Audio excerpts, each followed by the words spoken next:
My name's Phil Alexander. As we've discovered, it's all showbiz. Doesn't happen by magic. I'm delighted to see so many of you here this evening or this morning or whatever time it is, wherever you are. And I'm delighted who we're welcoming. So I'll just going to introduce everybody and then hand over to our two participants. First of all, Judit Frigyesi is a teacher, musicologist, ethnomusicologist, writer, scholar, and author of several dozen articles. Her musicological interest takes in the 19th to the 21st centuries, involving people like Mendelssohn, Kurtag, Feldman, Ligeti, and others, with a particular focus on Bartók, as seen in her 1998 monograph, Bela Bartók and Turn of the Century Budapest. Since 1976, she's been conducting fieldwork among traditional East European Jewish communities in their original location in Eastern Europe, as well as in Western Europe, the USA, and Israel, documenting traditional Jewish liturgical chant and also Jewish life stories in audio and video recordings. And this archive is now the largest integral collection of the Eastern European Jewish liturgical service and the largest archive of the liturgical music of the Hungarian Jews. Judit was, in fact, the only scholar to systematically collect, transcribe, and analyze the sounds of Jewish ritual in communist Eastern Europe after the Holocaust, with special focus on the prayers and music of untrained Ba'alei Tefillah, many of the results of which went into her wonderful 2018 book, Writing on Water, The Sounds of Jewish Prayer. Alex, her co-discussant, partner in crime today, Alex Klein, was born in London. He's been passionate about Jewish music, especially Chazanut, all his life, and any regular attendees at these sessions will definitely have witnessed Alex's passion at first hand. He studied at Jews College and went on to settle in Manchester, where he brought important Jewish artists and cantors to the UK for concert performances. Alex worked with Geraldine Auerbach, who's here, who's the founder and director of the Jewish Music Institute, as head of its synagogue music section. Together they created the European Cantors Association in 2012, of which Alex is the director.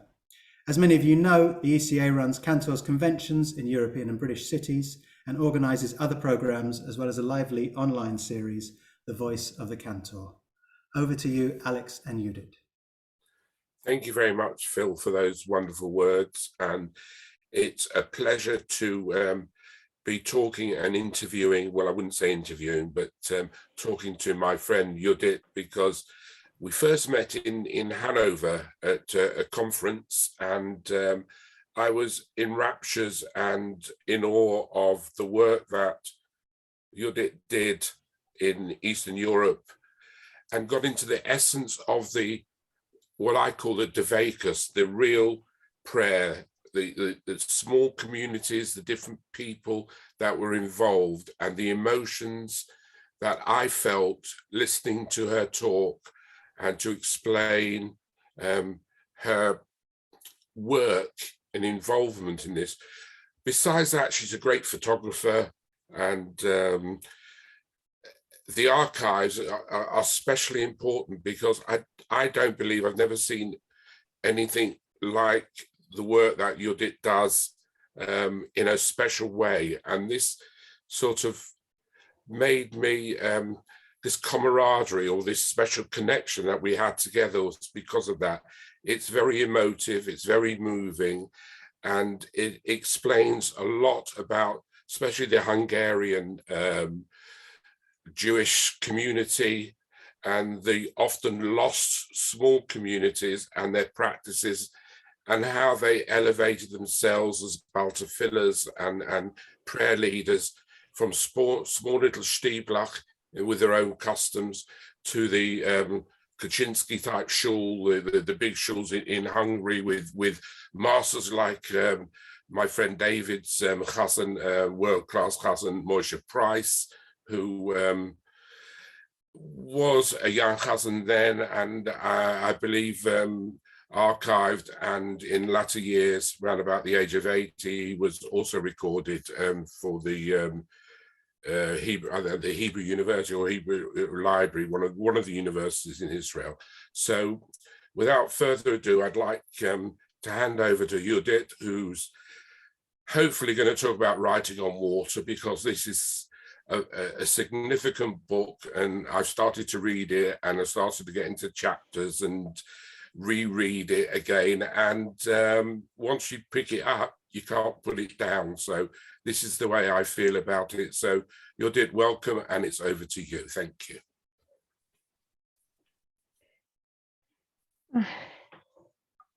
First of all, I'm very moved. I didn't expect so many people would come. And I also see faces by my students and colleagues. And so I think I really have to make an effort to be good enough for you. We had a little discussion with Alex over the mail that I really wanted provocative questions from him, and he just now handed the platform over to me. So I would like to start just showing what is the background, what is the material with which I worked, and actually what is the research we are talking about. And after that, I hope there will be even more important questions asked. Let me ask you, do you hear me? Is it okay? Am I audible?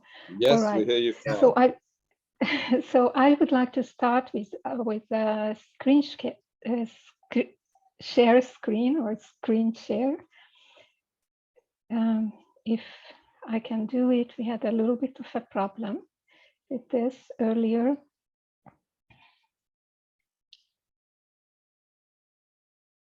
Okay. Sorry, somehow it just opens to me one by one. And so I have to open it before every screen share. And then go back.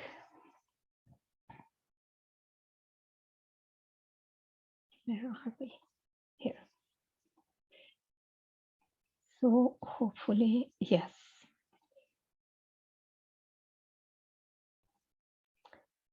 Do you see something? Yes. Yes. So I would like to just run through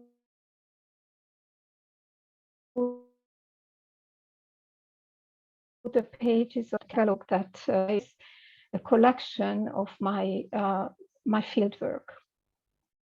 So basically, you just see this. That's a little description.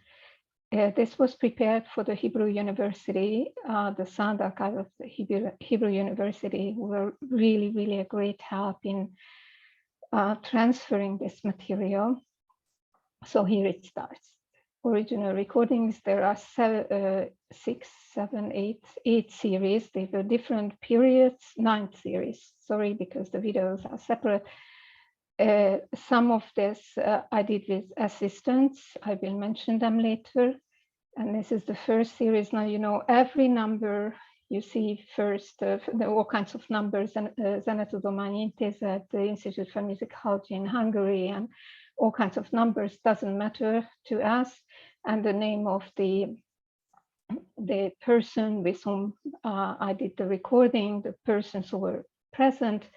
And every number, it means several hours of work with a person, or just one person, or field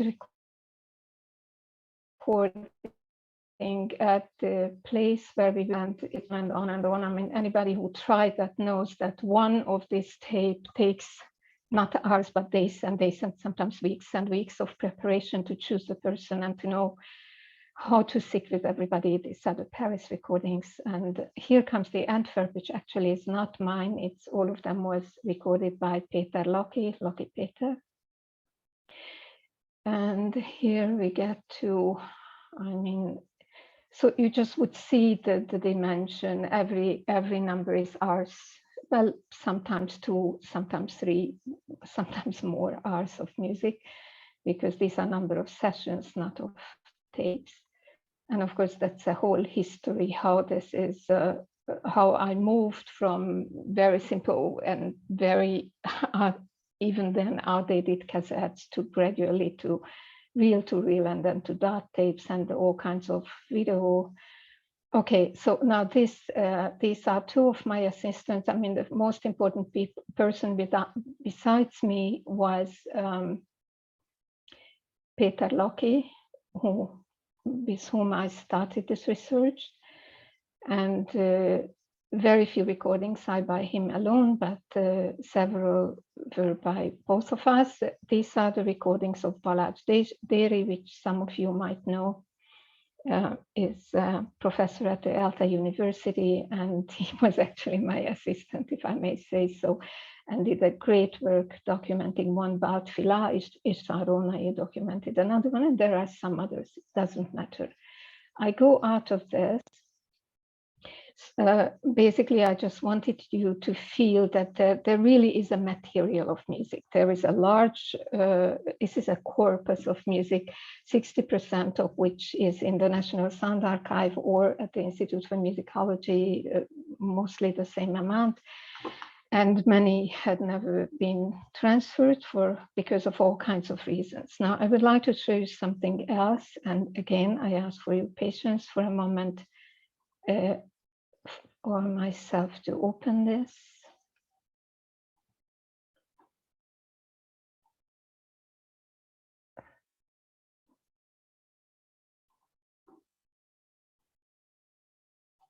It's a lot of work with the cursor to go back and forth. So now I would like to do share screen and show a little bit of my transcriptions, the enormous material of transcribed music, most of it by me and Peter Locke, and then I had a project with the Israel Science Foundation with I think several people are here who worked in that, and I just show my own transcriptions of one Balt Fila. I'm not showing it, I just run through it. Dezső Gertner, who was basically my first major informant, and there is a whole chapter about him. And here I was preparing all that for the National Sound Archive this summer, which was an enormous work. And so I suddenly thought, who is going to know who these people are? And I put down everything I could remember about them, which is not in the book. And here is the list of the recordings I made with him, and here come the transcriptions according to sometimes there are notes of other people. These are without text, but then later you will have. Can I ask you a question, Judith? Yes. Being, when you first started in 1976 and you were went into shul, being the only woman present, what was your feelings? What were your reactions? How did that come about? Somebody of what you believe in or don't believe in, into this mix of fervent believers and prayers and the synagogue as it is. How did you feel about it? What was your basic reaction? Okay, that's a very big one. I will have to close this share screen in order to be able to answer. So I'm just showing you some. Let me finish this and just close, and then I will try to answer you at the best of my knowledge. As you see, the notes are all in Hungarian here. I never thought anybody else would be interested. And some are quite detailed. This is a quite detailed transcription. So it goes on and on and on and on. I mean, literally hundreds of pages of transcriptions. Anybody who tried knows what kind of work this is. And of course, it contains the analysis notes. So let's get to the end of this. This is one informant, and well, I have quite, it's funny. Yeah. So anyway, these are real notes, and they can be read. All right, we are about at the middle, but I stop now.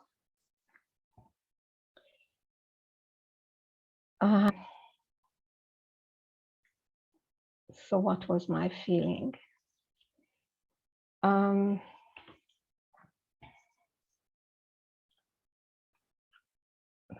Well, how to start? This is a very, very, very loaded, very difficult question.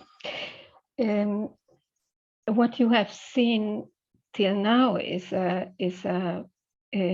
very deep involvement with the music, with the notes, with the material, with the tapes. I did these transcriptions, really trying to get into the microtones, to the melodies, to the, I don't know, to the subtleties of the rhythm, like a good musicologist should do, I believe. But the truth is there was something much more important than that.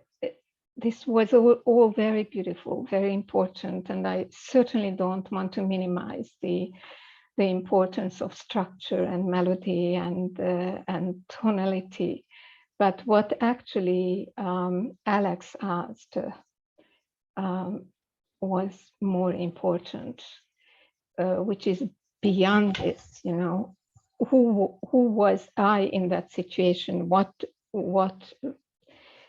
did it mean to me? I think that what basically your question is directing me to. And I thought about this before this interview and found a quotation by Morton Feldman, the amazing American composer. I didn't find this notation because I dealt with Morton Feldman, so I knew that, but I thought that it so much explains what I went through during this research. So Morton Feldman writes, actually this is in the score of The Viola in My Life, of which I wrote a study about this Morton Feldman piece. And so he wrote, the atmosphere of a work of art, what surrounds it, that place in which it exists, all this is thought to be a lesser thing, charming, but not essential. Professionals insist on essentials. They concentrate on the things that make art. These are the things they identify with it, think of, in fact, as it, not understanding that everything we use to make art is precisely what kills it. This is very, very interesting. And what he wants to say, which becomes clear from the rest of his writings, that we are always concentrating on things that we consider essential to music, which is the structure, the return of motifs, the melody, the all kinds of structures in the rhythm, tonality, tonal structures, systems, and all of these things, he says, these are the things that kill art. And what really art is that place in which that art exists. It's the atmosphere. And I think since I first heard this music in a real setting, as it really should be, not on a tape. Well, I didn't even hear it on a tape, but not in an artificial surrounding. I was looking for this atmosphere. I was totally taken by the atmosphere of that synagogue, and how I felt alone as a woman. I don't even think that at the beginning I thought about that. I went to several little shuls, little prayer houses, and I didn't find all of them attractive for me. I was looking for something. I don't know for what, because I had enough music in my life. I didn't need more music. I had, I mean, that was the best era of music culture in Budapest when I went to the Academy of Music. Really, I mean, it's just amazing what we could hear without paying. because the students of the academy could go to concerts without paying. So I didn't need more music, and yet I needed something. And what I needed was another atmosphere of music. And so at the beginning, when I first heard it, and that's the first chapter of my book, I had to start with that. I couldn't explain. I couldn't start at the beginning. I had to start with this shock that I was hearing something that could be the best thing in music. A really an intimate and at the same time a social atmosphere, an extremely devoted and at the same time extremely relaxed atmosphere. Judith, you say, I'm going to quote you there, there is no statement in prayer. In prayer, you send the sounds of the words detached and liberated towards the unknown that is nowhere and yet all around and inside you, everywhere within and around. Before you formed it in your throat, the voice had been already singing in your veins, in your unconscious gestures and hallucinations. It emerges from the reverberation of the sound of your rushing blood, the ringing in your ear, the jingle of the air trapped in the room, the memory of the resonances in the prayer house, and the sound that dwells in your ear is a soft amalgam of pitches. It is timid, hesitant, indecisive, and a little confused.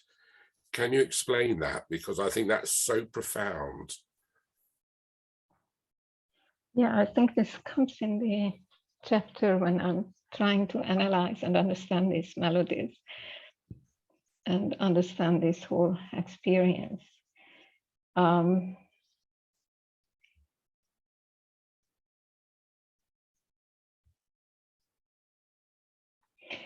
there are many components to what that atmosphere and that music is. And as you see, I'm already not talking about melodies, and those people who know me from my analytical lectures know that I'm terribly interested in the melodies and terribly interested in tonalities and very interested in rhythm too. So it's not that doesn't interest me, but I think I'm now going away from that in this lecture and maybe also in my life, trying to understand what I wrote there, maybe very well poetically, but it's very, very difficult to explain.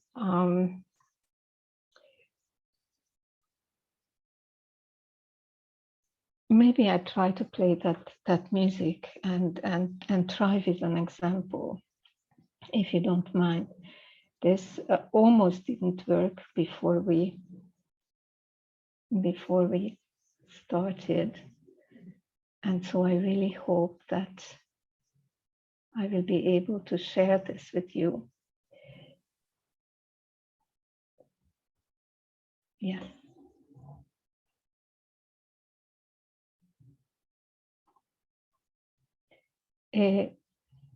Let me know whether you hear it.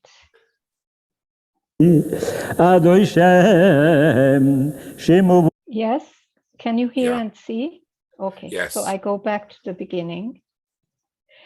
This actually was this an artificial thing. Adam Chilog Adam helped me to collect materials for a possible film which had not yet been made, and I'm very, very thankful to him and his crew. You are hearing and seeing here Avram's 3 Erbs that we called Hari or Hari Bachi, and he's singing Psalm 130.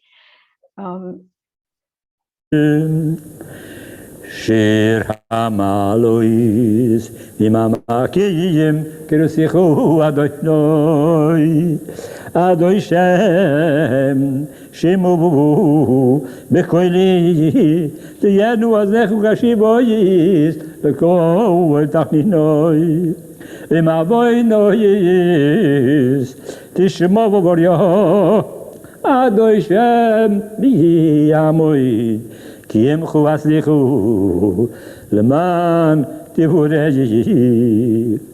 כי ביסי אדוני שם כי בסובבו נפשי ולדבורי יכולתי ונפשי לאדוני שם ושומרים לבויקר שומרים לבויקר יחל ישראל על השם כי מדוי שם החסד והרבה מויפדס והיא יבדס ישראל וכל אבוי נויסוף.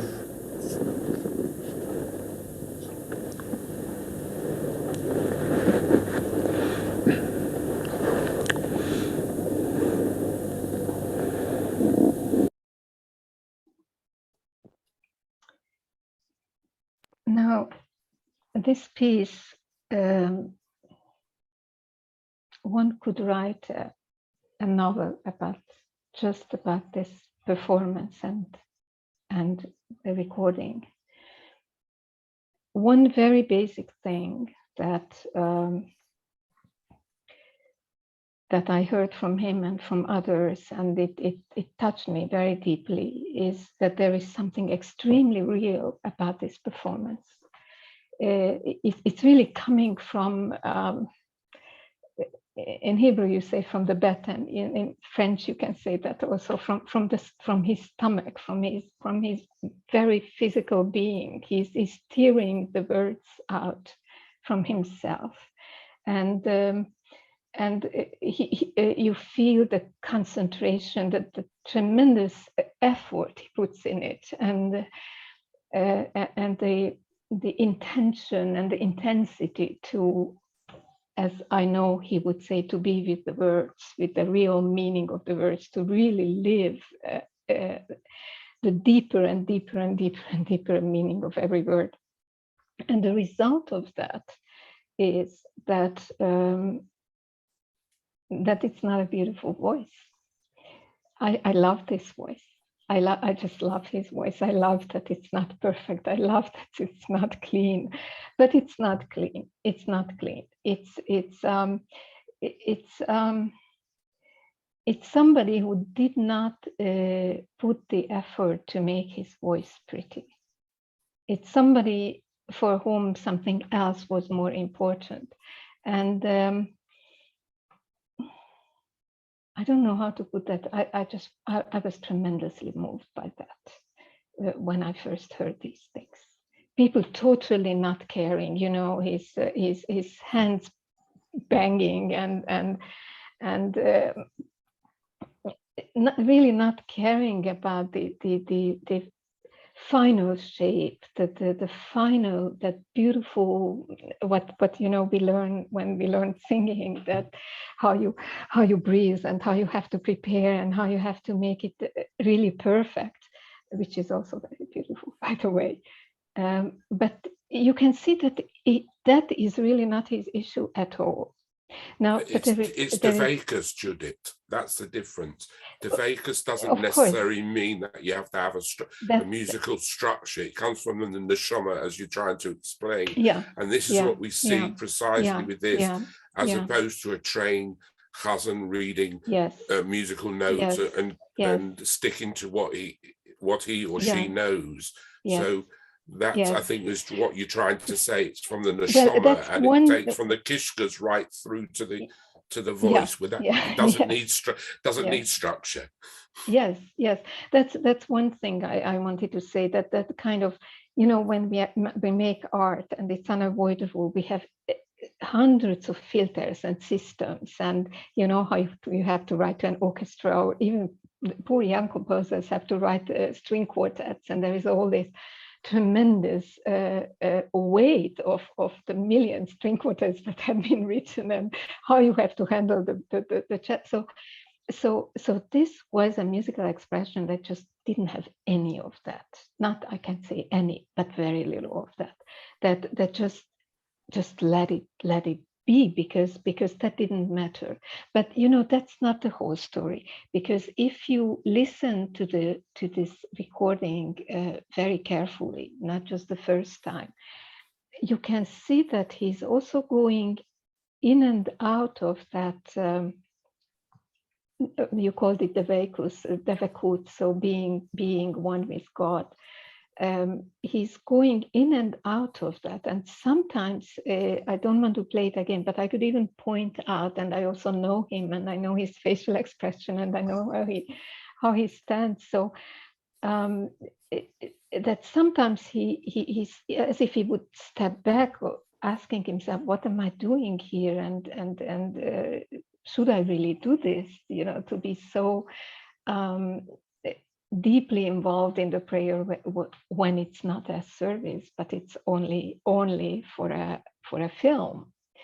And then at the end, when you see him, that he's just standing there and he doesn't know. So what now? This became a performance, and he's very troubled, and he wipes his sweat, and then suddenly he looks aside. Is it okay? And that "is it okay" was also in it. So what I want to say, that when I went to these synagogues, these prayer houses, that was the idea that the Deveykus or Deveykus, or whatever pronunciation you prefer, to forget about everything and be 100% yourself in there is nobody but you and God. That you're not singing this for anybody, and that's a very, very important essence that many people don't understand about this kind of Jewish music. It's you are performing for yourself and for God. And the most important thing is that you hear your voice. It took me a while to accept that. I went to these places and I always looked left and right. Am I doing the right thing? What are they going to say? And then I realized they couldn't care less what I was doing. I could do whatever I wanted. It was enough for them that I was there. I opened the prayer book. As if I would, as much as I could, I was praying, and that was it. And so that feeling that you are alone, you don't have to be afraid. You don't have to make it. It's going to be there. So that's the idea. But then when you are in this situation, you see that everybody is in a different stage. And there are people who are bored. There are people who are nevertheless vain, and they care for their voice. There are people who want to show off. There are people who are just very tired and have no intensity. And what really, really, really got me, besides that multiplicity, I really missed that. That was so liberating, that they don't expect you. They expect you something. They expect you to ideally to do this. They expect that should be your ideal. That yes. So that is expected. You should really be in the prayer, but it's an idea. And they know that nobody can do it all the time. Nobody. And you can do it all the time. And so, I can ask you how many times we have been to a concert. I'm not talking about compositions that we played and we know by heart, but we go to a concert, with Strauss symphonic poems. I don't know how many of them in one concert, and you really concentrate from beginning till end, and you really, really remember everything that happened. I mean, I have been conversations with people after Richter's concert, when people swore that they heard that he slowed down at the second theme, and others swore that he didn't slow down, or in fact he became faster. We are not perfect, and this environment played out that imperfection. You could be imperfect in voice, but also imperfect in attention, and imperfect even in belief, if I may say. But you also mentioned about the differences between the atmosphere of a modern conservative type, traditional synagogue neology type to the old-fashioned prayer houses that you just mentioned. You know, one is structured and musically clear, and the melodies are there, and etc. etc. Can you expand on that, because there's so many different contrasts between the Stiebel type or the Hasidische Rebbe and the Baal Tefillah, or the call him the Baal Tefillah, who somebody who has had no learning except in the tefillah and in the meaning of the prayer, and then you have the professional cantor in the neolog type services with the big choir, and everything is written down and structured, and you go from Ein Kamocha, and then you put this on, and you do Zulza, Lewandowski, Mombach, whatever it might be. And this, where it builds and builds and builds within a certain atmosphere, and you get that, like the Hasidische Rebbes and the Tish and the Shalashudas, where the Zemiros goes and it starts quietly, and it builds and everybody's banging their arms on the table, and you get this a ruach which is completely different from neology or the structured services that we have today. I mean, you write about this, and I think it's very important. Yes. You asked me to ask you difficult questions. Yes, yes. I was very afraid you were not going to ask difficult questions, but actually you do. Okay, so let me start this way. There are so many ways of making a ritual work, and so many ways for a person to, how shall I say, to get close to God, or if he or she wants to get close to God, or so many ways to enjoy music, and so many ways to be together with music. So I certainly cannot say that this is the right way, or that's the real way, or that's the good and that's the not good way. And that's very often my problem with students who come from a different tradition, and then they try to prove me that Western music is not good enough because of this or that or that or that. There are many different ways of, and not, I wouldn't say enjoying music, of becoming spiritual in the music somehow. And I have really no problem with the neologue, well, in Hungary, neologue, which is not really reform, not really the same as the reform in the Western countries. I have no problem. I just go in and I have a different expectation, and I'm going to meet a different tradition. If you say that kind of East European Stiebel or prayer house shul tradition is really the tradition of the East European Jews, then that is not.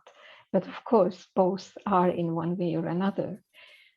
Now, I personally, and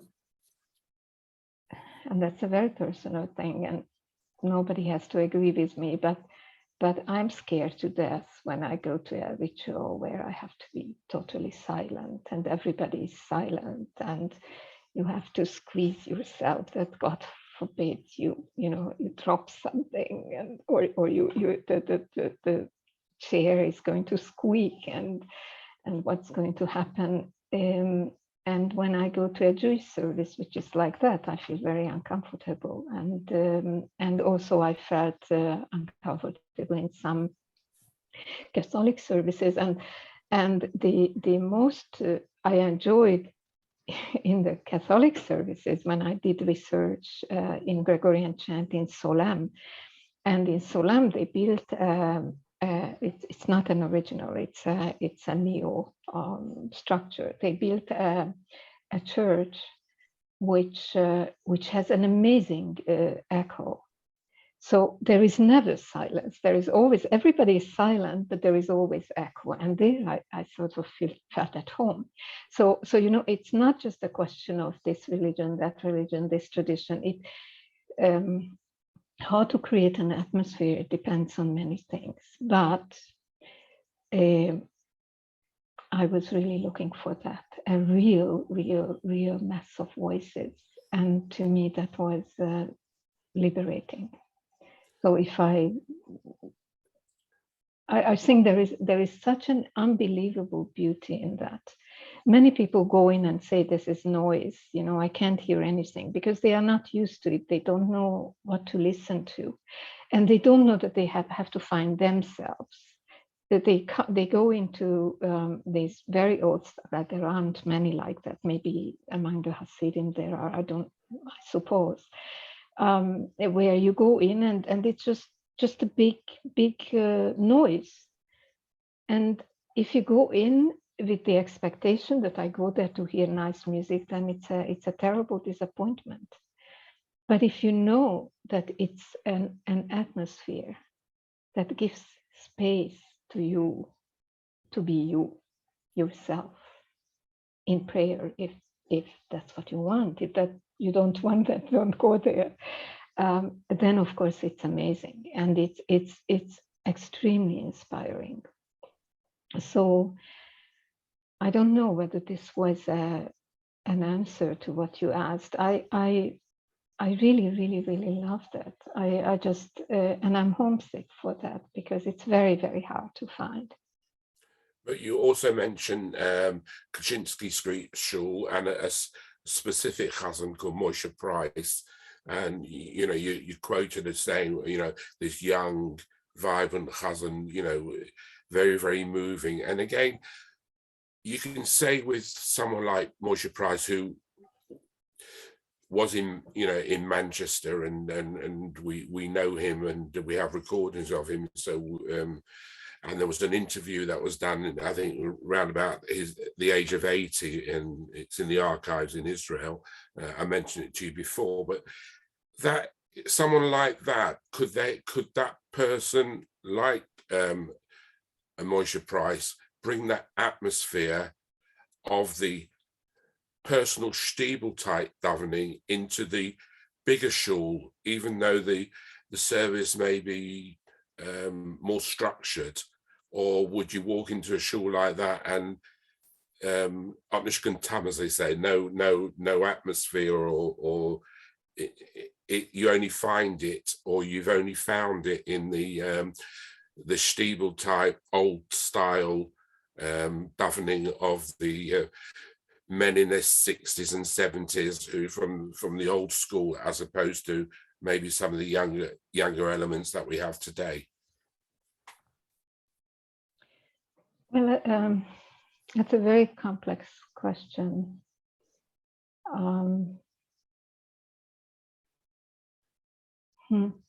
I have to think how to respond.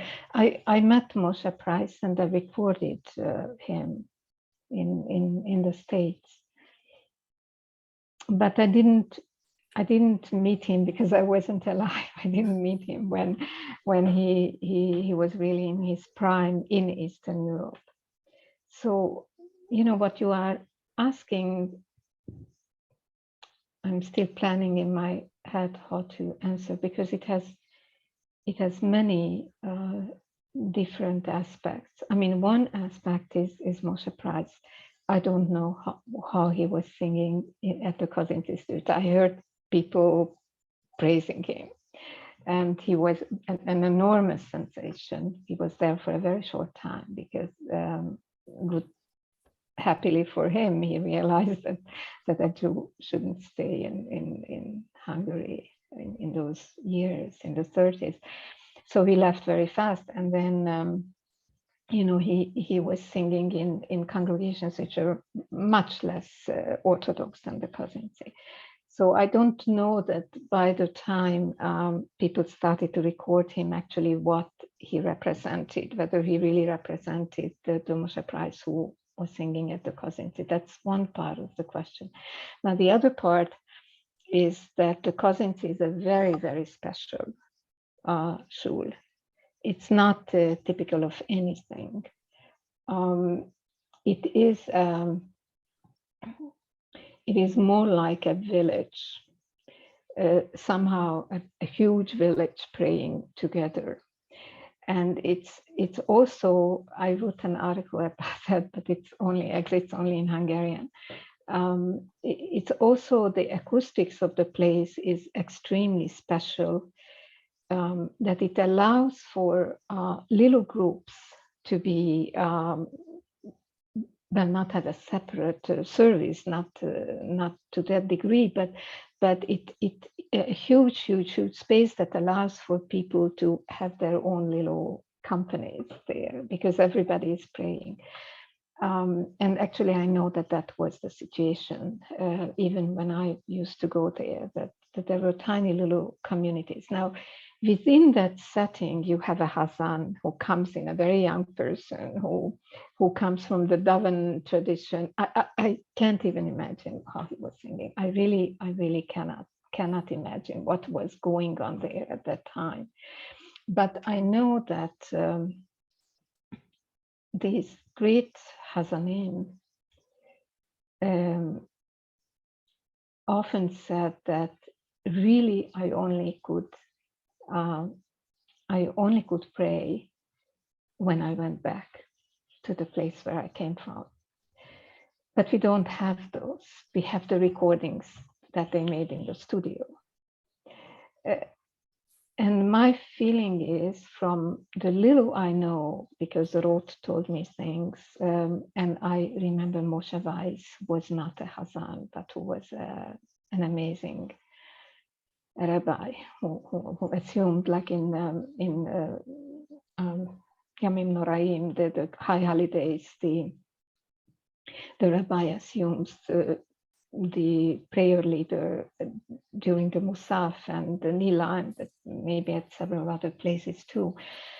So I remember him, I heard him. And in general, I can say that whatever a Hazan does, Moshe Price wasn't a Hazan, by the way, but whatever a Hazan does, whatever artistic figures or figurations musically that are possible to appreciate musically, it sounds different for those people in the community who daven and know the melodies intimately and know the text intimately. So it doesn't mean the same. It's never becoming a performance piece, because they almost say with him, even Hineni Haone, which is really only for the prayer, which is only for the Hazan. It's not for the community. But even that, I have seen, they are living it as if they would be doing it. And so that environment, once you take that music out of that environment, it becomes another piece, even if the notes are the same. And I come back to the same point. It's music is not just structure and the notes. It's really the environment. And sometimes I did the bad thing that I should have never done. I recorded in some of the Orthodox places, and sometimes it was amazing when I listened to it at home, and sometimes I felt it just doesn't have that power. You are in a special state of mind. And so that flourish, that Hazanut, it comes on a word. I don't want to now to invent all kinds of things, that you yourself have been singing, and you are singing it right now, and then he sings it in a different way. And so it's not translatable. In another environment, it will mean the same thing. In another environment, it will be a beautiful melody and a beautiful voice. I mean, Hungary, especially Budapest, was blessed with beautiful shuls, you know, Bethlehem Square, Rombach, Doheny Street, and the little and the Stieblach, and they all had their own cantor or choir. I mean, Doheny Street is known for kvartin and a beautiful choir and the organ playing, and that is completely different from what you experienced. I mean, but is there, because it's so different, there still must be a connection because of the atmosphere that's created for the kehillah, for the congregants in that synagogue or that environment within the musical structure. So it's praying a personal, intimate thing for people to do wherever they go, or whichever shul they belong to or they don't go to, or the type of service? Or did you find it created according to the environment and the type of service that people went to? Because you embrace quite a lot, you know, various different services and different, from the conservative to the Orthodox to the Hasidic to the Neolog to, you know, different structures. So comparing, and it's not an easy question, comparing, you can't really compare, I don't think, but comparing as much as you possibly can. If I went into one shul, I would have no atmosphere and it would just be like a culture thing. And if I go into another shul, I get the Vormkeit, I get the atmosphere. Even if I don't know about it, I just walk in and it's something that hits you. Did you find that was the norm, or did you have to create this, or was it to do with the people who were davening and people who took the service, or the actual embracing of the people that made the kehillah? And if people were taken out of the kehillah, you wouldn't get the same atmosphere. Yes, of course. I think that's exactly the way you say. Now let's just make an order. I was not alive before World War II, so all of these great cantors and that great fantastic environment in Budapest, I have absolutely no idea. In fact, not even after the war. And you know, it's said that until 56 there were many more synagogues functioning, but you know, I was not there, you know, in this world. So when I started this in the 70s, I got a terrain of Jewish Budapest in total dismay and dissolution, which did not prevent at least, I think, 30 or more prayer houses and or synagogues functioning quite well. And there I heard you had a word that you used which struck me: intimacy. Not all the communities were like that. And you are perfectly all right. Even in the 70s, not just the 70s, even in the 90s, not anymore, I think, but I don't know. I don't think so, that it exists to such a degree. But even in the 90s in Budapest, you know, you went from one place to another, one synagogue to another, and one prayer house to another, and you had to ask what is similar and not what is different. They were so different in their attitudes and the atmosphere and everything. And for me, it was for them, it was a personal thing also, that people just choose a place because that suits them, because the other place is a bit too modern or too fast or too something that they don't like. and they look for their own atmosphere. And it took me a long time to realize to what degree I needed a very particular atmosphere. And I really suffer if I don't have that in music. And that was exactly what you said, that word intimacy. Yeah, it's a very personal thing. There might be people who like Jewish music with big organ. I also go there, and I enjoy it in a certain way because it also has its own art and own. I just went to the Doha a few years ago. Now this COVID, it's very hard, and I really enjoy the whole thing, and it's very traditional in its own way, but it's not really me. I need that.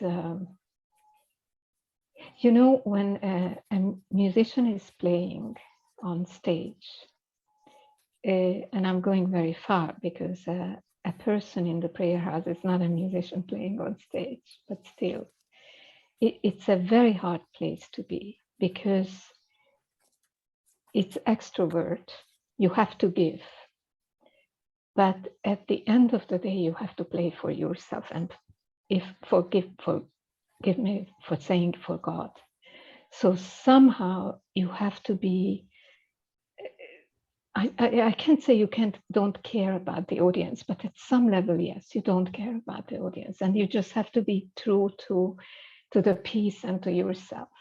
And that's a very, very difficult thing to do. Very difficult to do both, to be responsive to the audience and to be yourself. Now, when when you are yourself, you create a kind of intimacy. And even in very large halls and in large synagogues, you can do that. And large halls, there is a certain grandiosity when it doesn't work anymore, at least not for me. I never felt that in the Metropolitan Opera, never felt intimacy with all the beautiful performances, no. And I never enjoyed it. And I a little bit suffer all the time when I go there. And also I feel the same way in very big synagogues. It's somehow, I don't hear anymore that the person whom I'm hearing is with himself first and foremost. And that's something that for me is very important, that you have an intimate place, and even the stage is an intimate place. And whenever you are with a prayer, it must be an intimate place. You can have, as many listeners, it doesn't matter, it's an intimate place. Now, so I was looking for these kind of situations, and it's a personal thing. I know people who are much more. I'm naturally very shy, and a little bit scared. Like how much I was scared of being here today, and so I'm afraid of those situations when I am faced with somebody who is totally extrovert, and I can't be entirely extrovert. So for me personally, I need an atmosphere of intimacy. I can't function without it. I follow you completely. Yeah. Totally agree with you. The title, Writing on Water, your book, which is absolutely brilliant, and I think everybody should buy a copy, and if they haven't got one already, it's not a plug, but I mean it from my heart. Where did you get the title from, Writing on Water, and how did it come about? Well, the title went through very many Gilgulim. How do you say that in English? Many rebirths. Mm-hmm.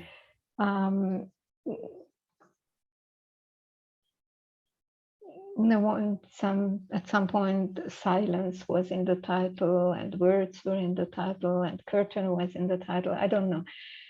You could have given many titles to this book, but well, water is of course very, very, very important. And I look at prayer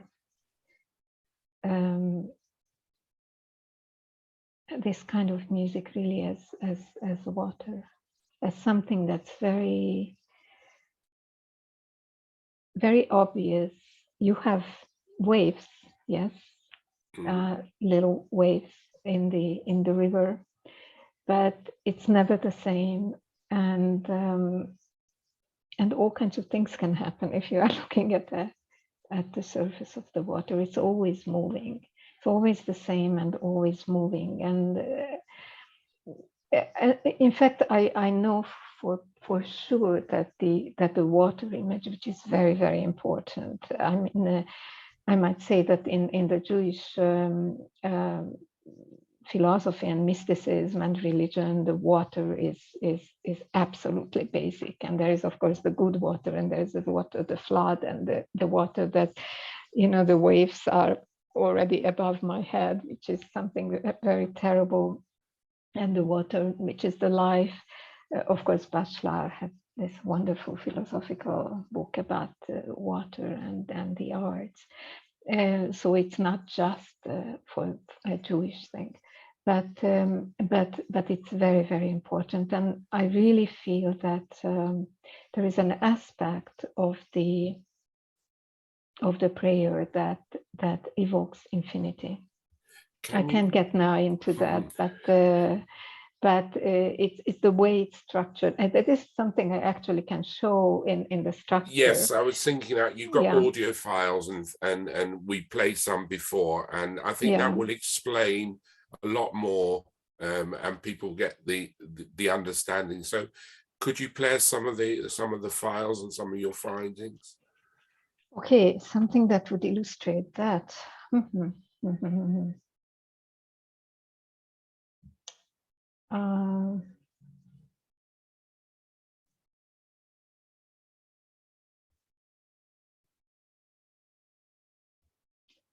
Okay, let's try this. All right, so I try to do things. Share.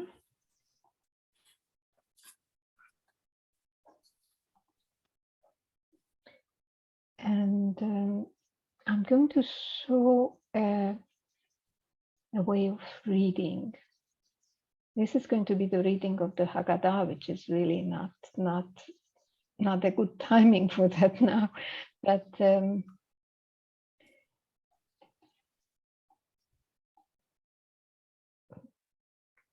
not the whole thing because it's very long. Matzuzi shiuni ochli mal shimo ashim shloi hispik betzaikom shel avoisaini leachmitz ad sheniglu aleihem melech malchi hamluchim hakudosh borech yigulam שנאמר ויופס הבוצע כאן שיוצאים ממצרים יגויס מצויס כלי חומץ כי גורשי ממצרים לא יוכלי לשממיה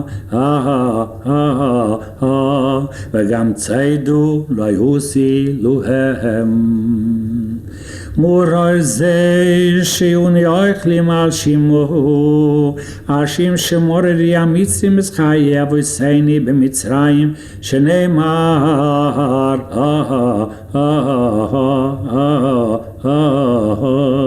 וימורר את חייהם בבוידו כושו בחומר בלביינים יכול עבודו בסודה אסכול עבודו סום אשר עובדי בוהם בפורש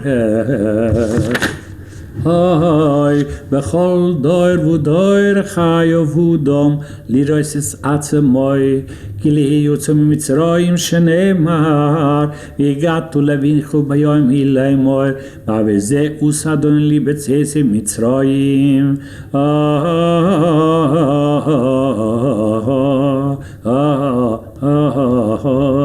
לא יסבו יסיני בלבד גואל הקודש בורך יעלו אף יסוני גואל עמוהם שנאמר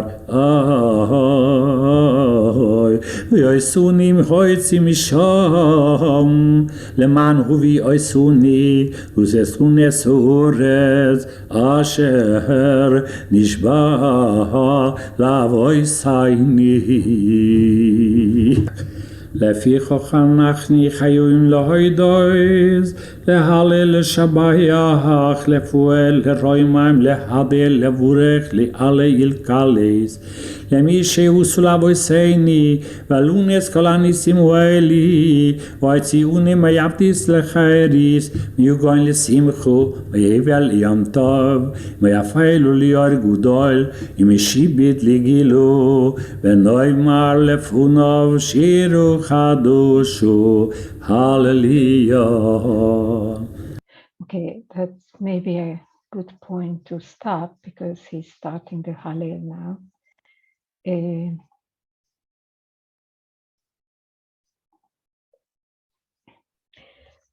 So you could see that it's a very different way of Deveykus than we have seen with Hari, with Avram Tzvi Erbst. This was Janerot, and he's just reading the Haggadah, and it's not so obviously extravagant, but it's very, very intense and very deep throughout. And this is going to lead now to the first Psalms of the Hallel, and then to the blessing, and you have a kind of climax within that simplicity. And this is a beautiful voice, by the way. Can you give us another example of something? Of what? Track 2 you played earlier on, I think. Just we were experimenting. Okay, well,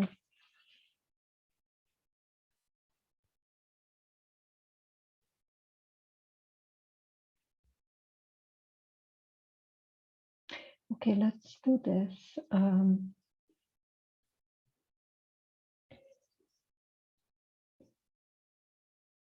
I want to show you somebody singing as Mirot.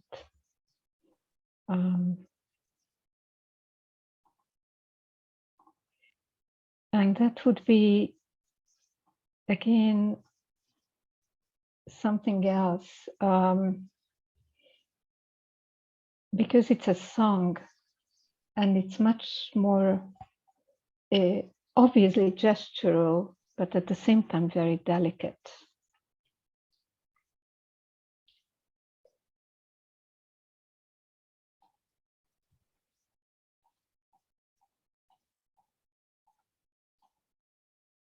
Let's hope.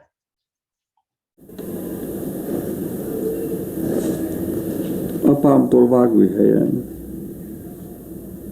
צירמי שלא יאכלנו, צירמי שלא יאכלנו, ברכו אמוני. צירמי שלא יאכלנו, ברכו אמוני, סביינו והייסרנו כדבר הדושן. Hazon esailomai, reini ovinu. Hazon esailomai, reini ovini, ochalnu es lachmai, ve'inai shosini. Alkenoi delishmai, alai befini. Al kenoi delishmai halloi befini, omarnu veonenu in kodesh kadoshem.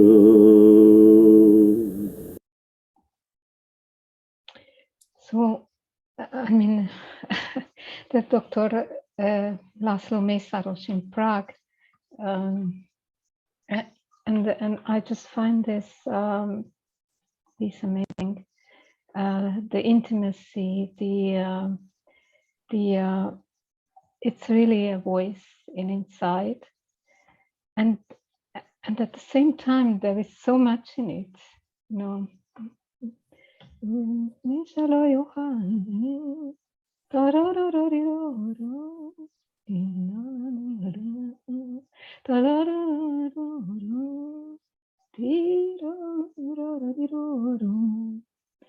I don't know,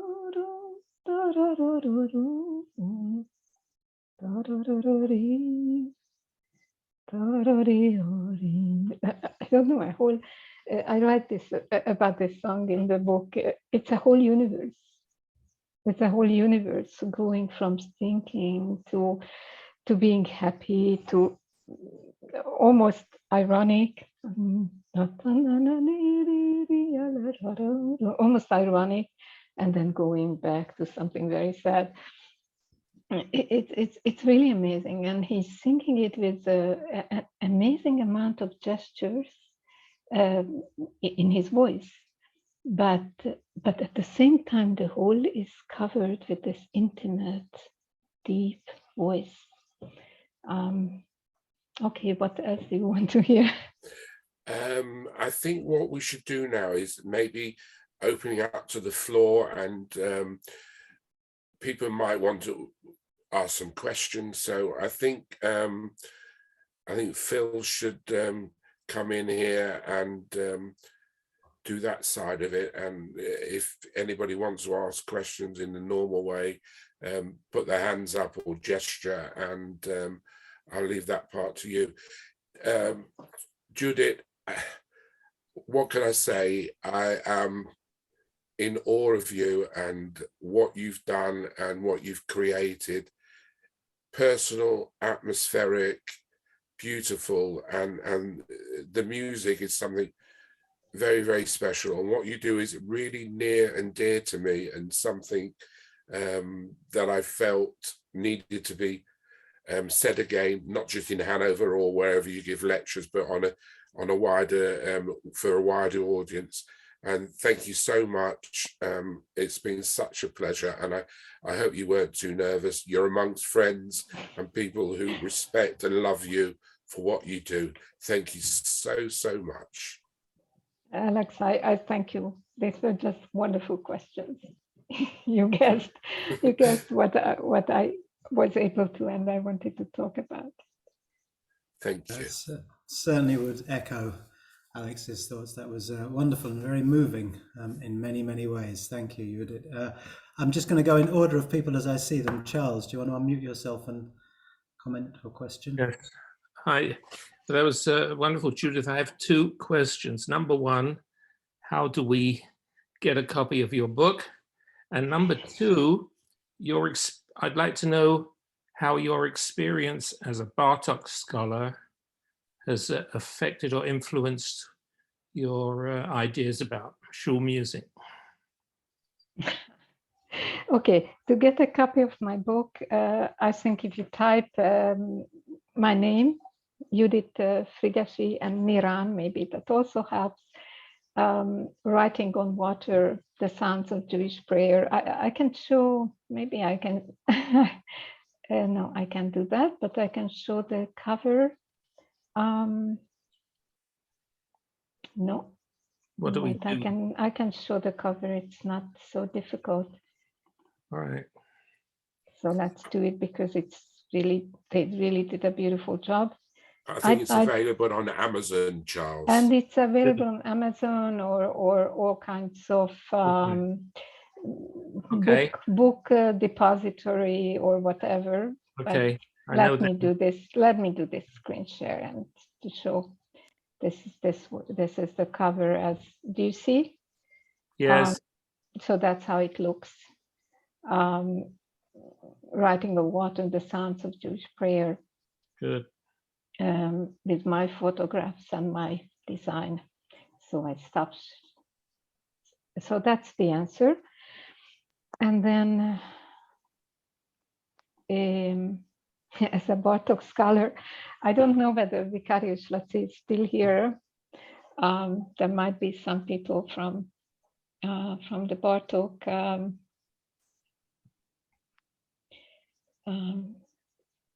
Bartók scholarship.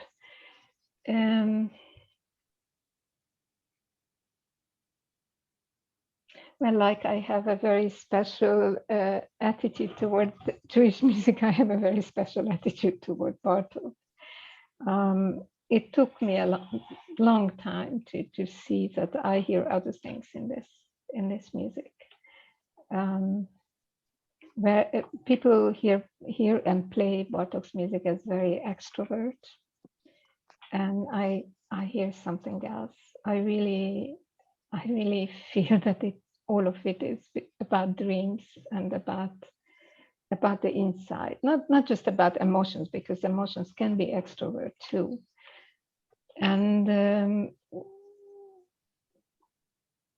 I advised performers sometimes, and they listen to me. One of them was the Jerusalem String Quartet.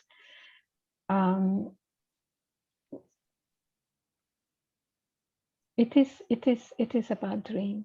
It is about dream. It is about something very, very deep going inside. And personally, I often suffer at concerts because it is too much. It is just too much noise. Too much noise that I hear. He was also a very shy person. A very shy person and a very introvert person.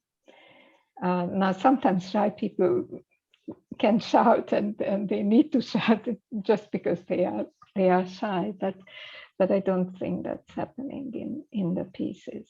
And the theatrical pieces, especially today, Blue's Castle and Miraculous Mandarin, they are really a show showing off violence, and so I for me it's one continuum. Of course, it's not the same than at the prayer house, but it's one continuum. It's one continuum, an intimacy, and I think Bartok's music does have that intimacy, and not easy to find performances that convey this, but that's the most important thing that happens in that music for me. And of course, I also learned a lot from Bartok because he was collecting music and I was collecting music, and in many ways he was a model. In many ways, what he did, of course, that was maybe not a century before, but many decades before I started to work, and you have a different way of connecting with people than you had at the beginning of the century. So I learned from him in a positive and a negative way, and I just admire what he's. I mean, the compositions, of course, but his ethnomusicological work. I know how much time I spend with the transcription. I can't imagine how anybody could do that, what he did. I just can't imagine. It's superhuman. Even if you don't speak about the compositions, just that is superhuman. So yes, it everything comes together at the end. David, I'll ask your question. Yes, but I'm not leading. Choosing the questions. No, I was asking David Prager. Right, hello. Judith, that was fantastic. I found it struck many chords with me. If I've listened to thousands of hours of Chazanut and attended many concerts and many davenings, it was those where the Chazan himself lost himself either on the stage or at the bima that had the chance to move the congregants or the audience, and that's very rare nowadays. So it's very interesting to hear you say it. But I've got one question about Hungarian chazonas. I mean, Moishe Kraus, Zabel Kvartin, Price, Glickstein, Fish, Eschel, all built their careers in Hungary, and they are the masters of Chazanut HaRegesh. So what is it that connects the Hungarian air with the ability to build emotional cantorial art compositions? I can't answer this question. I don't know. There were many other great Hasanim besides the people you mentioned. And there were also many who came from Poland or Galicia to Hungary, and then made their career there. My father always talked about Israel Tkach, and one of my informants also, and that there are very few recordings. I really, honestly, I really don't know, because the national thing here is very ambiguous for me. Many of the Hazanim, as I said, who became famous in Hungary, actually, not many, but several of them came from Poland or from northern Hungary, where there was actually, northeastern Hungary, where there actually was very much the same kind of education, or were influenced, or studied there, or studied with somebody there, or went to yeshiva, where they heard the rabbi sing in a Hasidic controlled yeshiva. So the picture is really not clear. I wanted to show you because I don't know why I brought it here with me, that there is this recording, which is a friend of mine, David Polnaer, did. It says Wiener Kantoren, Bechi Kantoren, the Viennese cantors, recordings between 1902 and 1909. Actually, there is a recording which is later, but there's just one recording. All the others are between 1902 and 1909. Now, that's an amazing collection. I don't know how to get it. I really don't. But it's an amazing collection. But most of the people in these people were active in Vienna.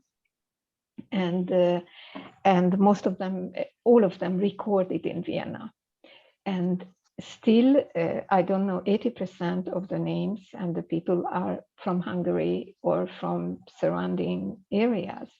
So apparently, the Viennese Hazanut appreciated that style too, or the Orthodox community in Vienna. So I just mentioned that one of, for me, the best cantor in this Viennese collection is called Mátyás, and Matthias in Hungarian, and you couldn't sound more Hungarian than Mátyás. And I also knew people who knew him. He perished in the Shoah. So I really cannot answer that. That maybe there is deeper research. I just see lot of interchange, and I wish I could say that Hungarian Hazanut is the best, but honestly, I just cannot say that. I really don't know what is Hungarian in Hungarian Hazanut. Yeah, in the Kvartin writings, he reflects that his time in Budapest was the best of his cantorial career. I think the grand atmosphere of early 20th century Budapest must have been fantastic for Jewish music. That I can believe, and that is because there was a lot of interaction between the Orthodox, the semi-Orthodox, and the modern and the Neolog communities. So, Yeah, so it must have been a very special place for that reason. That I really can believe that the environment there was really inspiring. And I think Kazisi before the war was crowded. I mean, I asked Mrs. David Chazan Hass, who was in Manchester in the 60s. His wife was from Budapest, and she was born before the war, and she survived the concentration camps. And she said that she remembers Kaczynski as a packed place, whereas I came there a few years ago. It was an ultra-Orthodox, very, very lightly populated studio. But it was a completely different environment. So not just that it was packed, but, and that's also in my book actually, the members of the communities were, there were three big synagogues very close to each other still. There are the Rumbach, the Kazinci, and the Dohan. And the members of the community, they were circulating between the synagogues to hear each other. You could go Bornstein, France. And so Abramson, yeah. yes, the environment must have been really, really special. Not in my time. So not in that sense, it was different. Well, I still heard Price Okay. in Manchester when he came back to Europe in 1964 when I was 12, and next year I'm 70, and his voice was still fantastic. And he stood himself, as you say, even a stage can be a private prayer place. He didn't sing for music. It took a little sidral out. He was reunited with his wartime pianist. He stood very insignificantly on the stage, and he opened up. He had a big voice. He was a little fellow, and his coloratura and his range and his tone were like amazing. It was a religious experience just to hear a concert of him davening on the stage, more or less. All right. Amazing. So let's So that's allow exactly what you were saying. Okay. somebody Bye else from me. to ask a question. Daniel Katz, do you want to ask your question? Thank you. First of all, Yishar Kochech, Judith. It is wonderful to hear you talking about something that is, I think, even more intangible than Nusach itself, and that you can't see it all from the notes. So my question is this: at the beginning of the conversation, before the conversation really got going, you started to scroll through the transcriptions and show us the notes. So I'm just wondering if there was anything about that that you had wanted to talk about and to show us this evening.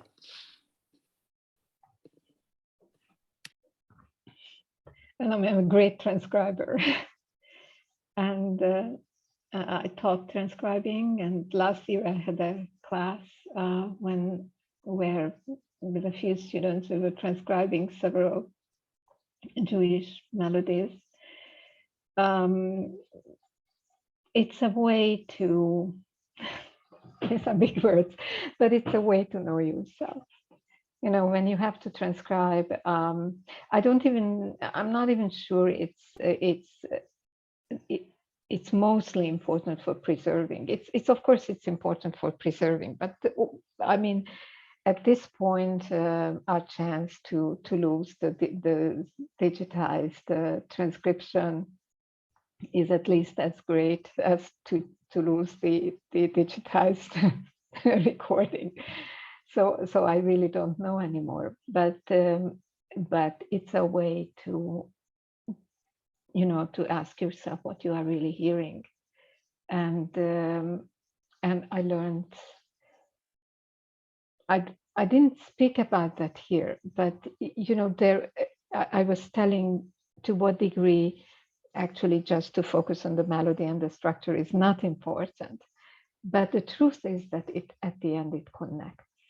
At the end it connects, because you go back to that recording and you hear that, oh my God, I just can't tell what this note is, because his voice just goes out of any definable singing voice. And then you understand why it happens. And then you remember your experiences in the synagogue. And then you start connecting the elements of the melody actually with this experience. And at some point they connect. And but you can think of it as two different things that you don't have to force that they connect. And for me, dealing with melodies, I mean, it's suffering, yes, because you realize how little you hear and how bad your hearing is, even if you have transcribed already hundreds of pages and you still don't hear. But it's also something very rewarding, because you are alone with the piece. You and the piece, and nobody disturbs you, and you are allowed to stop and to think and to listen again. And I think if somebody didn't go through that experience, cannot understand music. It's just something very, very basic. That's all I can say. Okay, thank you. I would just add that I'm also impressed by your handwriting, which was so clear. That's my old handwriting. Actually, those transcriptions were, 30 years ago. There are newer, less nice. I have less patience. But thank you anyway. Thanks. Benjamin, looks like you have a question. Yes. First of all, thank you very much for the really fascinating presentation. I hope you can hear me well. So we have heard very interesting and thoughtful words about intimacy, and I would like to ask about your thoughts about its relationship to religiosity. So, because somehow the two extremes were like the Neolog and the Hasidish, but since we have discussed so much about the Kozinski Street before the war, it was a very Ashkenazi, very official place. I don't know how to express it better, with a huge choir. So it was a very neat, and obviously there was a historical process that all these people came from mostly smaller towns who were mainly Hasidic, and many of them you've actually heard. Unfortunately, I didn't have the fortune to hear them in person. But how do you connect religiosity with this intimacy, while we can mention, like, from the rabbinical seminary like Emil Toth, who are, at least for many, is a very intimate performer, but at the same time he was a huge showman as well. So, but somehow it was credible. So I feel multiple dimensions about, again, intimacy and religiosity, and how would you connect these things? Well, intimacy, once you have a performance, is one of the most difficult things to define. And I certainly don't pretend that I can define it properly. I think everything we do has an aspect of being extrovert and introvert. I mean, you open your mouth and start talking, that's already extrovert. So it's not that there is this contradiction. It's more like in what way something is extrovert, in what way something is intimate or introvert, and how these two things mix. And it's also a personal feeling. I remember Toth Emil. I, in fact, even remember Felaki, and there is a section about this idea in my book, exactly about this. When I went to I described what I felt and what I heard at the rabbinical seminary. This is the 70s, so Scheiber was there and Felaki, and then I went to the Kozinski, and of course it is traumatic, because you cannot say that you can't feel things in the rabbinical seminary, and but it's just, I mean, human emotions are so complex, and there are so many of them, and there are so many ways to feel that you are religious, and you feel that you are close to the words. And also there are so many ways to be extrovert that you are at the same time introvert. And there are so many ways to create intimacies that if you mentioned Toth Emil, or yes, did I hear all right? With Yep. Emil, and with neither with Emil or with Felaki, I felt I was in that spiritual atmosphere.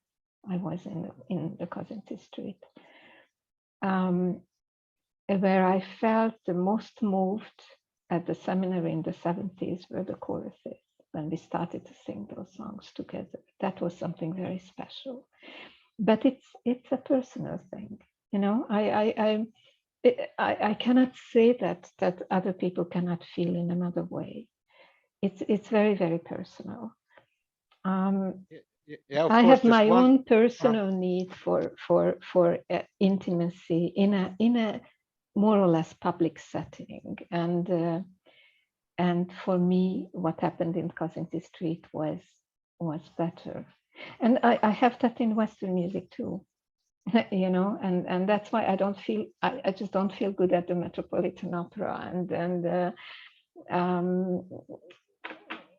I still I still think that when we went to concerts in the 70s and we heard Annie Fischer, and we went to the opera and heard Josef Reti Josef, they created intimacy. I mean, Reti opened his mouth and he started to sing. I don't know, I almost have to cry when I think of it. You felt you were in a family. He could do it in such a way that it wasn't, he really believed in the music. He really just wanted to do the music. You didn't feel he was singing in order to get an appointment somewhere in a great opera house. So you can create intimacy in so many ways. And maybe you don't need it. I mean, there are people who can have amazing emotions without it. So I can't answer this question really, or maybe I can't answer it the way you would like to.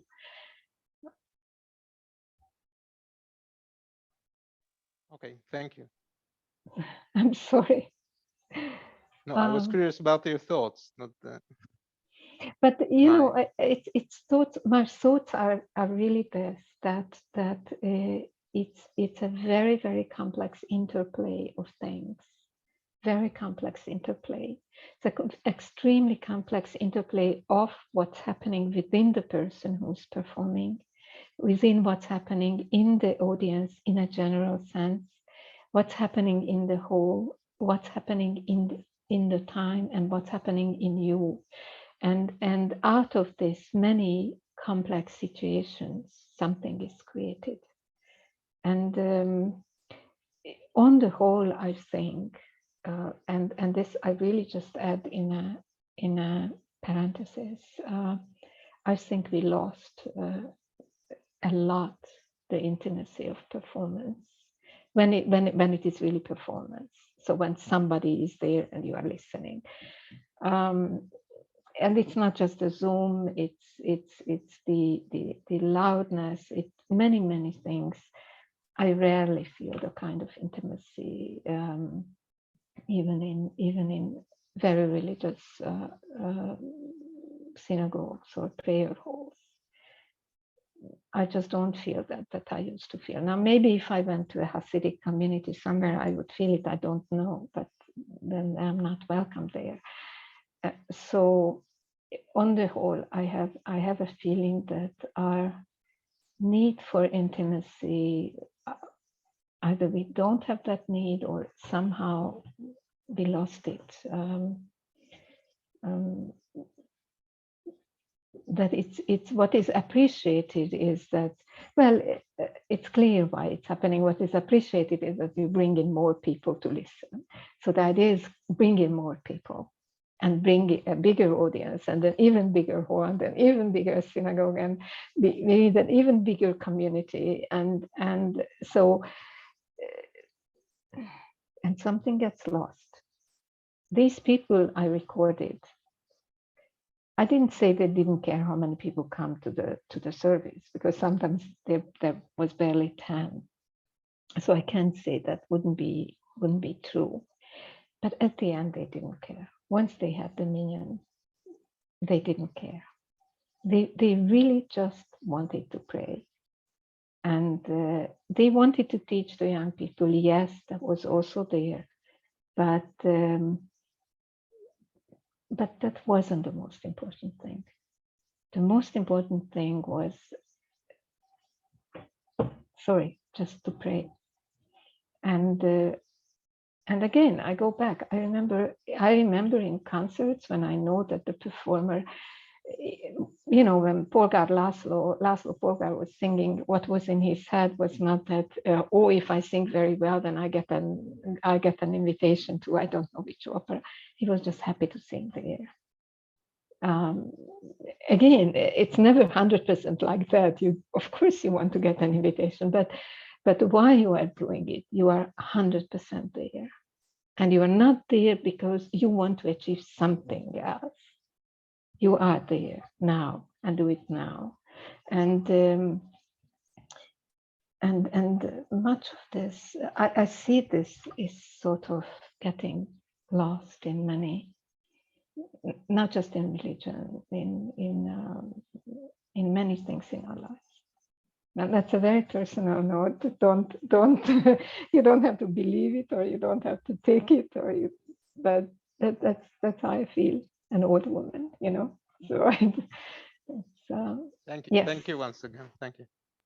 There was a lot of nodding going on. I was watching while you were saying that, Judit, so I don't think you're the only one that feels that. I wonder if there's a sense of time required to invest in something which we struggle with more and more, in contemporary society, contemporary Western society certainly, which takes away or threatens that intimacy. Does anyone else have any questions or comments?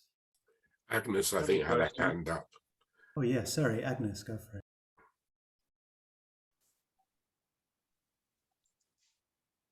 Can you hear me? Yeah. Yeah. Yeah. Thanks, Alex. Yes, my hand's been up for quite a while. Yes, it's been said that, and not only today, but during previous discussions as well, that Hungarian and Hazan's Hungarian cantors were particularly good. And there was a question today, I think from Charles, or perhaps David Prager, that why would they be so good? So I just like to put forward an idea, and I wonder what Judith thinks about it.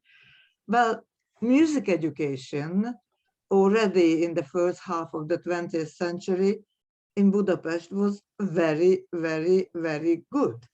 And so I assume that some or several of these Hazans took advantage of it. Now, my own personal experience and example would be someone called Laurent Marton, who was the Hazan in the Dohány synagogue. He was a very accomplished musician. He set up a choir and a little orchestra, and I know because I was the cellist in that orchestra, and he set up the Lewandowski choir, and he was also the main Hazan in the synagogue. And another example which I would like to mention, and Judith may know, the Klein brothers, they all trained to be musicians or opera singers, and the Stern family, Moshe Stern's family. No, the Klein.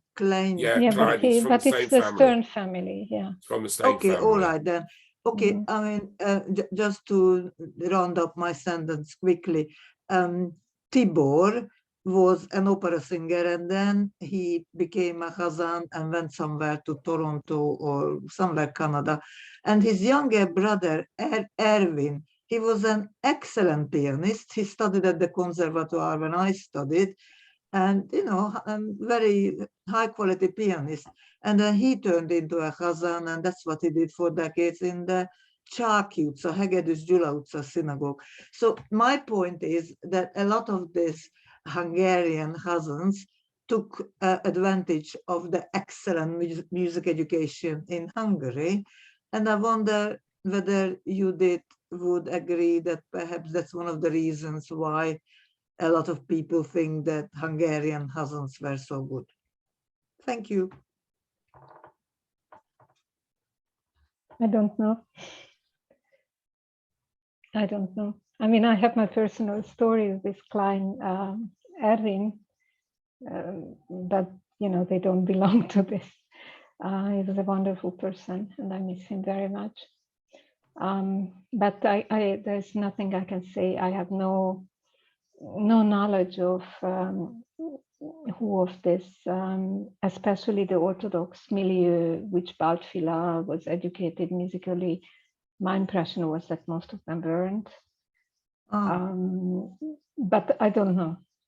I only know about the people that I really researched. So those people I know, and some others that I happen to know, but I didn't do research about that. Agnes, I think according to parts of Eastern Europe went through different phases. You had the communism, you had the uprising, you had the pogroms, and music or developing yourself in expression through music was the Jewish way of dealing with the emotion and the various other things. And the only safe place that they had, maybe the synagogue, or they had the little violins at home. They had their violins at home, and they were learned these things because that was an escapism to something that they maybe understood with bringing, Shemayim, heaven down to earth and earth up to heaven, and a way of expressing in this turmoil and this anti-Semitism and the things that the Eastern Europe and Western Europe later suffered. I mean, it wasn't plain sailing. So the musicians type thing and the singing and the pouring of the heart came from this. And if you had the talent of a voice and you were able to develop it, because what other where else could you go? You couldn't attend university, you couldn't do certain professions you were forbidden to do. So you turned to music, and that was something that you could do as an intimate thing, as a personal thing. And I think maybe in these countries, this is the answer to the question. It's just a thought that occurred to me just now while I was listening to you, but it makes common sense, I think. Okay. I had to add a small question.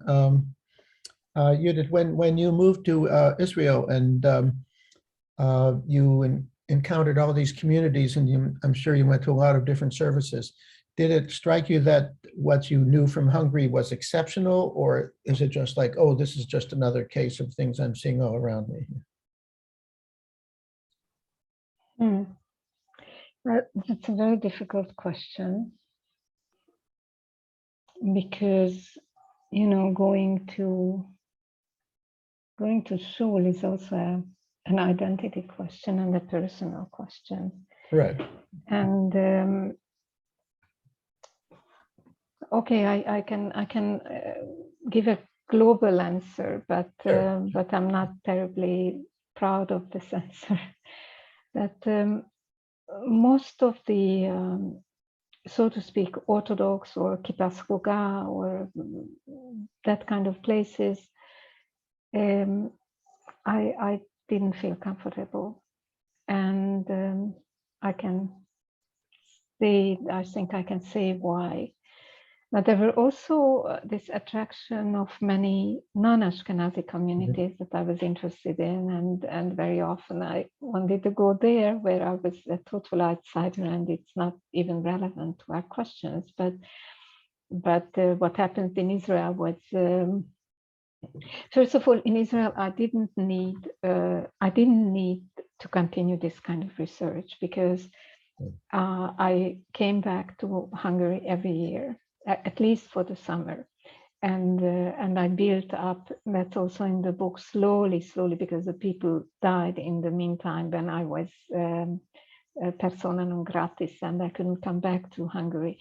I lost everybody, all the people you heard here. I think all of them died by the time I came back in the 90s. Before the 90s, it wasn't possible for me to come back. But since the 90s, and I wasn't in Israel then yet, I could come back from the United States, and I just built up this research once again with the Hungarian people, the same or not quite the same communities. So I did not need to find more informants in Israel, because my hands were full anyway. And in the Israeli situation, what happened was I just wanted to be informed, and I wanted to hear things. And so I did not feel comfortable in this environment. I felt comfortable in the Sephardi and North African communities. And I was very, very much taken by musically by the Hasidic communities. But whatever I heard, it's not easy to go there to hear. But I so much didn't fit there in my lifestyle, and it was just not possible to build up something, because to do work, you really need to go there for at least for a year, very careful, very, very, very religiously. no, I just couldn't fit this into my life, and I don't know whether they would have accepted me anyway. Sure. Yeah. Well, thanks, and there's such again, thank you for the book. It's really quite an amazing piece of work. Thank you. Thank you. Anyone else? We've about 5 minutes left on the meeting. If anyone else would like to come in, can I say something? Please do. Of course. I'm a cousin of Judit's. I read the book. I'm not a musicologist. I don't know much about it. But in the second half of your book, as far as I remember, you focus more on meeting the community, the remnants of the community that was before the war. And I'm wondering how much of the motivation or maybe exploration for you was to find out, what was it like before the war?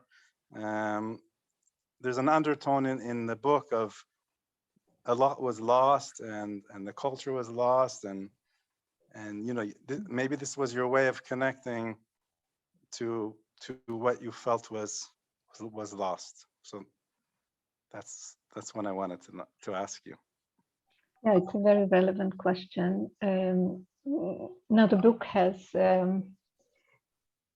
3 parts, 3 big parts, more than 3, but basically 3. One is basically the story of my work until 1980, when I had to flee Hungary. And that was the big experience. So basically, I can't say that I discovered everything there and then, but the seeds were there already. And then the second part is only interviews. So I'm not speaking. Some of them are almost transcripts from tapes. And the last part are little reminiscences. Now, so that is the structure of the book is one thing, and my interest in life before the Shoah is another thing, because that interest is throughout the book. There are some, of course, some people spoke about things that happened after the war, and I included that because I thought that was very interesting. It was very important to understand in what state and in what situation I found them after the war. But I focused, as you noticed, exclusively on the life before World War II. And that became a conscious decision very early on. I felt that the Shoah, basically the culture I'm talking about, was erased by the Shoah. It was erased. There is no other way of saying it. It's just these people were erased from the map. This culture was erased from the map. I don't say that Jews didn't exist after that, but this particular culture, the center of which was Eastern Europe, in fact, even east of Hungary, that spoke Yiddish. That, I mean, this culture just didn't exist after that. There were people who remembered, there were little spots here and there, but as a culture, as a nation, as a strong ethnic group of millions of people, that was gone. And gone was the culture I'm talking about. And that culture in which every single person from early childhood is praying the text in a very natural and spontaneous way, without understanding the words. So first you learn, because they spoke Yiddish and the texts were in Hebrew. I wrote about that in an article. Now that you are in contact with this abracadabra when you are 3 years old and continuously in your life, and you fill it in with meaning, and this whole culture, very, very interesting culture. It's how we learn a language. that wasn't done. Again, maybe among the Hasidim, maybe sporadically here, maybe sporadically there, but as a cultural unit, it was gone. And gone was the atmosphere. And so I felt that immediately in these synagogues, that they are preserving a ruin, a kind of leftover, a disintegrated, if you want said, but it was it. So it was it. I mean, those people learned to daven, learned to pray when they were 3 years old. And whatever they went through in the Shoah, that experience was defining, and they were praying and they were saying these texts and singing these melodies from the age of 3. But somebody told me at the age of 2, before they could speak, they were already singing the prayers and sort of mumbling whatever they could get from it. And they went through a life until the concentration camp or labor camp or whatever. And then they came back, of course, broken, but this could not have been taken away. Now, I found that a very special culture. And I found that this created an extremely special atmosphere, as I said before. And that's what interested me. And also there was another thing that I'm really very upset. I was upset and I'm still upset that there is such an amount of research about what happened in the Shoah. We want to know the name of every person. I'm not against it. It's very good. I understand why it's good. We want to know exactly what happened in every concentration camp and every day. And I have nothing against this. I understand why it's necessary, but we know so pathetically little about the life of these people. It just blows my mind. Basic things that these people could remember. And now I'm very angry with myself why I didn't ask. But how could I have asked? I didn't know. I wasn't brought up. I didn't even know what to ask. How could I have asked what in the yeshiva, was it like this or was it that? I didn't even know what yeshiva was when I started this. So, but there were people who knew and they didn't do the research. And so we really lost a culture. I think Europe lost a culture, and so much energy went into just documenting the Shoah, again with good reasons, but so little went to the documentation of the life of these people. Now, these people I recorded, I know it's getting too long, but I'm very passionate about this. They knew this. And there were people who told me, I'm not going to talk to you about the Shoah. And there could have been 2 reasons. One is that it was too painful, but there was a second reason. I have enough. I want to cherish my memories from before. And that's very important. And I want to remember my mother and I want to remember my school. And nobody is interested in that. They're only interested in, whether there was anti-Semitism there and whether, which day they took us to the ghetto. And they don't care. And so that was one of the reasons they opened up to me. And there was one very, very important reason, that I wasn't pressuring them about all this suffering. I was open to telling me what they found was really beautiful, what was there before. And I very, very consciously did that. From very early on, I understood that. And consciously, I was interested. Later, I became interested in what happened after in communist Hungary after 45, because that was also interesting. But sort of